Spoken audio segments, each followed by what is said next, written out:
નમસ્કાર મિત્રો, સ્વાગત છે તમારું ગુજરાતી ટિપ્સ યુટ્યુબ ચેનલની અંદર। તો મિત્રો, આ વિડીયોની અંદર આપણે વાત કરીશું ગુજરાતનું નદી તંત્ર ભાગ 3।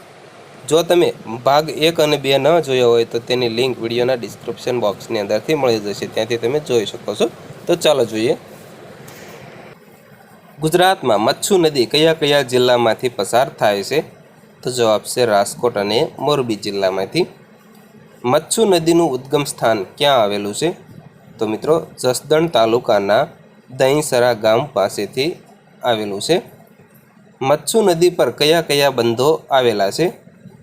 તો મચ્છુ 1 અને મચ્છુ 2। મચ્છુ નદીની કુલ લંબાઈ કેટલી છે? તો જવાબ છે 141 કિલોમીટર। મચ્છુ નદીનો અંત ક્યાં થાય છે? તો જવાબ છે કચ્છના નાના રણમાં। કચ્છના નાના રણથી સૌરાષ્ટ્રની સૌથી મોટી નદી કઈ છે? તો જવાબ આવશે મચ્છુ નદી। મચ્છુ નદીમાં જળ હોનારત ક્યારે થયું હતું? તો મિત્રો, 11 ઓગસ્ટ 1979ની સાલની અંદર।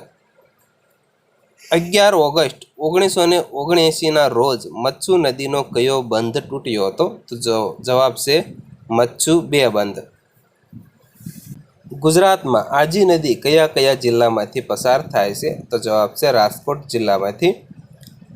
આજી નદીનું ઉદ્ગમ સ્થાન ક્યાં આવેલું છે? તો જવાબ છે રાજકોટ તાલુકાના લોધિકા ગામ પાસેના ડુંગરમાંથી। આજી નદી પર કયા કયા બંધો આવેલા છે? તો જવાબ છે આજી ડેમ રાજકોટની અંદર। આજી નદીની કુલ લંબાઈ કેટલી છે? તો જવાબ છે 102 કિલોમીટર। આજી નદીનો અંત ક્યાં થાય છે? તો જવાબ છે જામનગર જિલ્લાના જોડિયા તાલુકા નજીક કચ્છના અખાતમાં, એટલે કે અરબી સમુદ્રની અંદર। કચ્છના અખાતને મળતી સૌરાષ્ટ્રની સૌથી મોટી નદી કઈ છે? તો જવાબ આવશે આજી નદી। ગુજરાતમાં ઊંડ નદી કયા કયા જિલ્લામાંથી પસાર થાય છે? તો જવાબ છે જામનગર જિલ્લામાંથી। ઊંડ નદીનું ઉદ્ગમ સ્થાન ક્યાં આવેલું છે? તો જવાબ છે કાલાવડ નજીક લોધિકાની ટેકરીઓ પર। ઊંડ નદીની કુલ લંબાઈ કેટલી છે? તો જવાબ છે 80 કિલોમીટર। ઊંડ નદી પર કયા કયા બંધો આવેલા છે? તો જવાબ છે ઊંડ 1 અને ઊંડ 2। ઊંડ નદીનો અંત ક્યાં થાય છે? તો જવાબ છે કચ્છના અખાતમાં। ગુજરાતના કચ્છ વિસ્તારમાં કુલ કેટલી નદીઓ વહે છે? તો જવાબ છે 97 નદી। કચ્છની નદીઓને કયા 2 વિસ્તારમાં વહેંચવામાં આવી છે? તો મિત્રો, કચ્છની નદીઓને 2 વિસ્તારની અંદર વહેંચવામાં આવી છે। એક છે ઉત્તર વાહિની અને બીજી છે દક્ષિણ વાહિની। ગુજરાતમાં ખારી નદી કયા કયા જિલ્લામાંથી પસાર થાય છે? તો જવાબ છે કચ્છ જિલ્લામાંથી। ખારી નદીનું ઉદ્ગમ સ્થાન ક્યાં આવેલું છે? તો જવાબ છે મધ્યધારાના ચાડવા ડુંગરમાંથી। ખારી નદી પર કયા કયા બંધો આવેલા છે? તો જવાબ છે જાંગડિયા બંધ અને રુદ્રમાતા બંધ। ખારી નદીની કુલ લંબાઈ કેટલી છે? તો જવાબ છે 50 કિલોમીટરની। ખારી નદીનો અંત ક્યાં થાય છે? તો જવાબ છે કચ્છના મોટા રણમાં।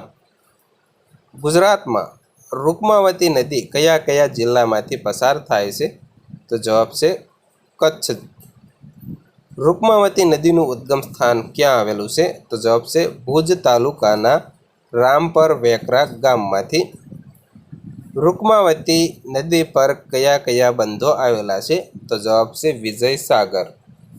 રૂકમાવતી નદીની કુલ લંબાઈ કેટલી છે? તો જવાબ છે 50 કિલોમીટર। કચ્છની કઈ નદીના કિનારે કારતક સુદ પૂનમના દિવસે ગંગાજીનો મેળો ભરાય છે? તો જવાબ છે રૂકમાવતી નદી। રૂકમાવતી નદીનો અંત ક્યાં થાય છે? તો જવાબ છે કચ્છના અખાતમાં। ગુજરાતમાં કંકાવટી નદી કયા કયા જિલ્લામાંથી પસાર થાય છે? તો જવાબ છે કચ્છ જિલ્લામાંથી। કંકાવટી નદીનું ઉદ્ગમ સ્થાન ક્યાં આવેલું છે? તો જવાબ છે ભીમપુર ગામ નજીક। કંકાવટી નદીની કુલ લંબાઈ કેટલી છે? તો જવાબ છે 40 કિલોમીટર। કંકાવટી નદી પર કયા કયા બંધો આવેલા છે? તો જવાબ છે કંકાવટી બંધ। કંકાવટી નદીનો અંત ક્યાં થાય છે? તો જવાબ છે કચ્છના અખાતમાં.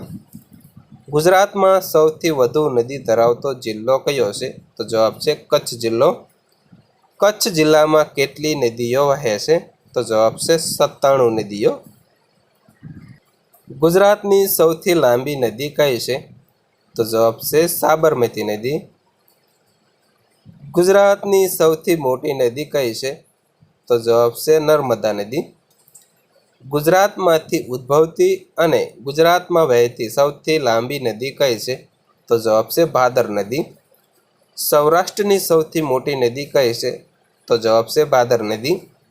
નર્મદા નદીની જુડવા નદી તરીકે કઈ નદી ઓળખાય છે? તો જવાબ છે તાપી નદી. ગુજરાતમાં તાપી નદીનો પ્રવેશ કયા જિલ્લામાંથી થાય છે? તો જવાબ છે હરણફાળ, તાપી જિલ્લામાંથી. ગુજરાતમાં નર્મદા નદીનો પ્રવેશ કયા જિલ્લામાંથી થાય છે? તો જવાબ છે હામફેશ્વર, નર્મદા જિલ્લો. ગુજરાતની જીવાદોરી સમાન કઈ નદી ગણવામાં આવે છે? તો જવાબ છે નર્મદા નદીને. ગુજરાતની કઈ નદીનો જન્મદિવસ ઉજવવામાં આવે છે? તો જવાબ છે તાપી નદીનો. ગુજરાતની કુંવારિકા નદી તરીકે કઈ કઈ નદીઓ ઓળખાય છે? તો જવાબ છે બનાસ, રૂપેણ અને સરસ્વતી. સૌરાષ્ટ્રની કુંવારિકા નદી તરીકે કઈ કઈ નદીઓ ઓળખાય છે? તો જવાબ છે મચ્છુ, બ્રહ્માણી અને ફાલ્ગુ. તો મિત્રો આ હતો ગુજરાતના નદી તંત્રનો ભાગ 3. તો મિત્રો ફરી વખત જણાવો કે વિડીયો પસંદ આવ્યો હોય તો પ્લીઝ વિડીયોને લાઇક અને શેર કરવાનું ભૂલતા નહીં. તથા જો તમે PDF બુક ડાઉનલોડ કરવા માંગતા હોય તો તેની લિંક વિડીયોના ડિસ્ક્રિપ્શન બોક્સની અંદરથી મળી જશે. તથા અમારી ટેલિગ્રામ ચેનલ ગુજરાતી ટિપ્સ પરથી પણ મળી જશે. તે તમે જોઈન કરી શકો છો, જેની લિંક વિડીયોના ડિસ્ક્રિપ્શન બોક્સની અંદરથી મળી જશે.